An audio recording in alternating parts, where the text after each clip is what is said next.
ان کا source of income ختم ہو جاتا. ایک کشتی تو ریپیئر کر لینی تھی. کسی بندے سے اس کی اولاد چھین لی جائے اور اگر اللہ اس کو یہ بتا دے کہ اس بچے کی وجہ سے یہ تو خود کافر ہونا تھا بڑے ہو کے, تو نے بھی کافر مرنا تھا, تو میرا خیال ہے ہم سب اپنے بچے مروانے کے لیے تیار ہیں, کیونکہ آخرت کی ہمیشہ کی کامیابیاں اگر اس بچے کی وجہ سے برباد ہونی ہے تو چاٹنا ہے ایسی اولاد کو. تو جس کی اولاد بچپن میں مر جائے تو وہ یہ سوچ لے کہ اللہ نے اس کے ساتھ کوئی خیر والا معاملہ کیا ہے. یہ مسئلہ تقدیر سمجھایا.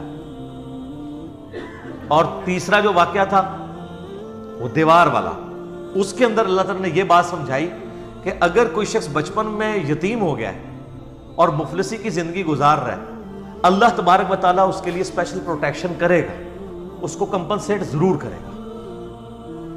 تو یہ تھا مسئلہ تقدیر. انہوں نے اس سے یہ نکالا کہ باب خلاف شرع کام بھی کرے نا تو جسٹیفائی ہو جاتا ہے. وہ کلندر ہوتے ہیں جی, مجذوب ہوتے ہیں جی, وہ خلاف شرع کام کریں تو ان پہ کوئی گرفت نہیں. اسی لیے پاکستان میں کئی لوگوں نے اپنے پیروں کے کہنے پہ اپنے بچے مار دیے ہیں, اور وہ واقعہ حضرت خضر والا کوٹ کرتے ہیں.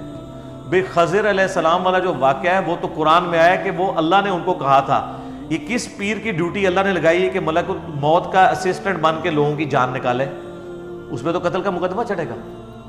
اور کہتے ہیں مجذوب ہے, قلم اٹھے ہے جی نا تو کیوں جی مجذوب ہے, مجذوب سے کیوں اٹھا ہوا ہے؟ وہ کہتے ہیں ان کی عقل سلامت نہیں. اچھا آپ بے عقل اور پاگل لوگوں کے پیچھے چل رہے ہیں. صحیح بخاری میں تعلیقاً موجود ہے مولا علی کا قول, اور پوری سند مولا علی سے ہی.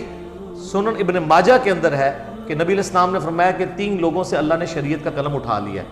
ایک پاگل شخص, مجنون, آپ کا مجذوب اور کلندر. دوسرا سویا ہوا شخص, اسے اپنی ہوش نہیں ہے. اور تیسرا بچہ, کیونکہ بچہ جو اس پہ شریعت لاگو نہیں ہوتی. اچھا یہاں پہ جو بچہ قتل ہوا اس نے بڑے ہو کر کیا بننا تھا, یعنی اللہ کے علم ہے نا, تو اللہ تعالیٰ مستقبل کو دیکھتا ہے نا, تو انسان کی دعائیں بعض اوقات کام آتی ہیں, جو شر ہونا ہوتا ہے وہ خیر میں بدل جاتا ہے. سر جامعہ ترمذی میں حدیث ہے, مسند احمد میں ڈیٹیل کے ساتھ ہے کہ دعا کبھی رائے گاہ نہیں جاتی.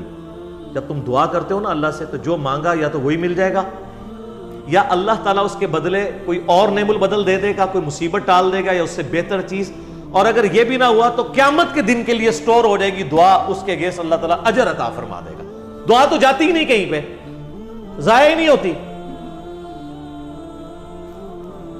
تو کہتے ہیں مجذوب, یہ مجذوب نہیں تھا سر, یہ تو اللہ کی ڈیوٹی پوری کر رہا تھا. آپ کے بابے جو ہیں وہ یہ دعویٰ کر سکتے ہیں ہم پہ وہی آتی ہے؟ سر دعویٰ کریں نا تو ہم ان کے اوپر 295 بھی لگوائیں اور انہیں لا کے غلامت قادیانی کی صف میں کھڑا کریں گے, کیونکہ نبی